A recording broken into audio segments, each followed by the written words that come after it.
Imagine your wife walking through the door after disappearing for days, smiling like nothing ever happened. You say nothing. Just watch her pretending everything's fine. But she doesn't know the truth is already waiting for her, right inside the bedroom. It started a week before that night. My name's Ryan, 35, an architect who works from home most days. My wife, Julia, 33, was a nurse, hardworking, social, and everyone's favorite at her hospital. We'd been married for 8 years, and though we had our ups and downs, I thought we were solid. But lately, something changed. She started staying late at work more often. She'd come home smelling like a mix of expensive cologne and guilt. When I asked, she brushed it off. Ryan, stop overthinking. It's just long shifts. Still, the distance grew. Her laughter felt forced, her hugs mechanical.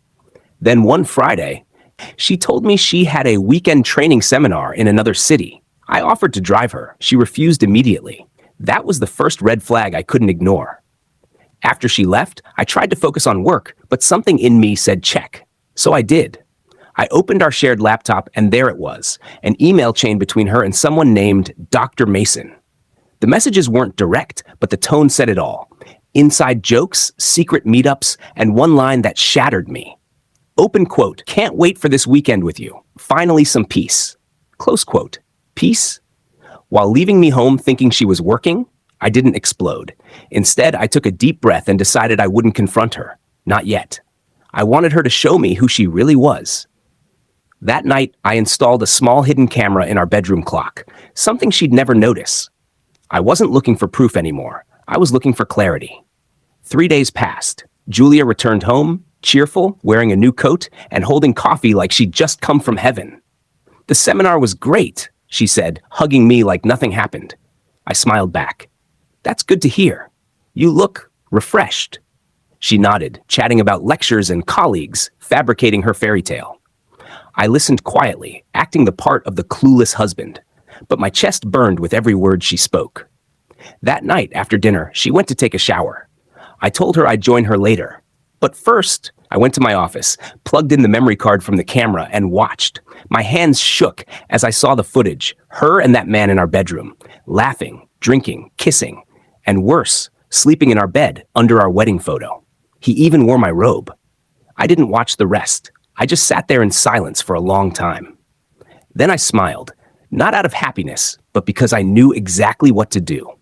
When she came out of the shower, wrapped in a towel, I looked at her and said, Julia, how was your weekend really? She paused. Like I said, busy. Why? Because I think you left something at your seminar, I said calmly, handing her a small flash drive. She frowned, confused. What's this? Memories, I replied. She plugged it into her laptop. As soon as the video started, her face turned pale. She slammed the laptop shut, whispering, Where did you get this? From the same place you lost your honesty, I said quietly. She started crying, saying it was a mistake, that she was confused, that he meant nothing. But all I heard was noise. Julia, when you walked in tonight, I thought maybe I'd forgive you, I said. But after watching that, I realized forgiveness is too kind. She reached out, but I stepped back. Don't, I warned. This house isn't yours anymore. I walked to the closet, handed her a packed suitcase, and said, Everything you owned is in there. I already changed the locks. You can stay with your doctor friend. She begged. She screamed. Then she fell to her knees. Ryan, please! I made a mistake. I love you. I didn't yell. I didn't curse. I just said, You love the comfort I gave you, not me. She cried harder, but I turned away. When she finally left, slamming the door behind her, I sat down on the couch. The silence was heavy, but peaceful. For the first time in months, I could breathe.